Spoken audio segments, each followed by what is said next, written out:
تو لہذا سورہ طٰہٰ کی آیت نمبر 16 میں فرمایا فَلَا يَسُدَّنَّكَ عَنْهَا مَن لَّا يُؤْمِنُ بِهَا۔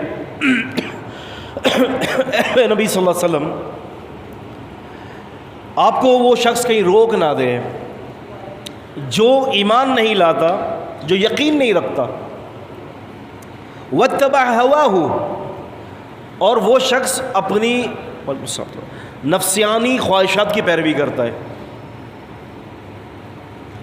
انسان کی نفسانی خواہشات کی جو پیروی ہے یہ اتنی مذموم ہے کہ اللہ تعالیٰ نے نبیوں میں بھی پسند نہیں کیا۔ وَلَا تَتَّبِعِ الْهَوَىٰ، ہوا کی اتباع مت کرنا، خواہشات کی اتباع نہ کرنا۔ أَفَرَأَيْتَ مَنِ اتَّخَذَ إِلَٰهَهُ هَوَاهُ فَأَضَلَّهُ اللَّهُ عَلَىٰ عِلْمٍ، سورہ جاسیہ 45ویں سورت کی 23ویں آیت میں فرمایا اے نبی صلی اللہ علیہ وسلم، آپ نے دیکھا اس شخص کو جس نے اپنی نفسانی خواہشات کو اپنا معبود بنا لیا۔ علم آنے کے بعد اللہ نے گمراہ کر دیا۔ علم سے پہلے گمراہ نہیں کرے گا اللہ تعالیٰ، علم آنے کے بعد۔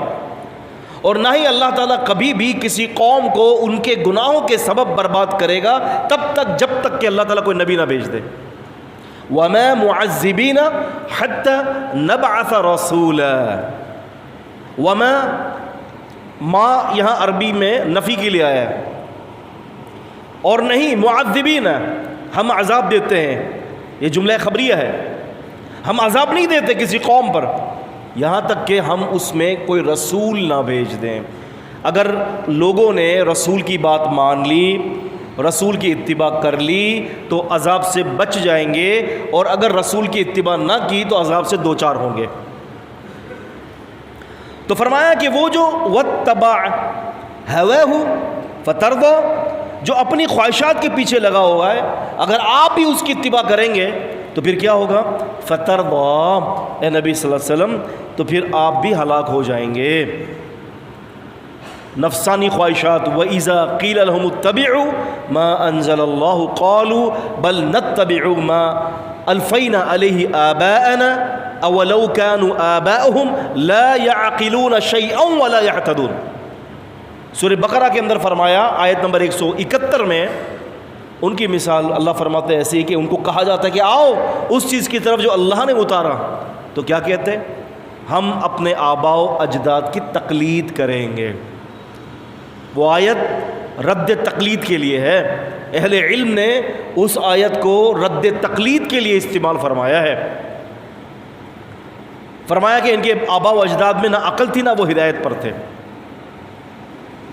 اتبعوا ما انزل الیکم من ربکم ولا تتبعوا من دونه اولیاء قلیلا ما تذکرون، سورہ اعراف سورہ نمبر 7 کی آیت نمبر 3 میں فرمایا پیروی اس کی کرو جو اللہ نے اتارا ہے، اپنے رفیقوں کی، اپنے ولیوں کی، اپنے اماموں کی پیروی نہ کرو، یعنی وحی کے مقابلے میں ان کی پیروی نہ کرو۔ ویسے تو آپ پیروی کر سکتے ہیں، لا طاعت المخلوق فی معصیت الخالق، اللہ کی نافرمانی میں کسی مخلوق کی اتباع نہیں ہے۔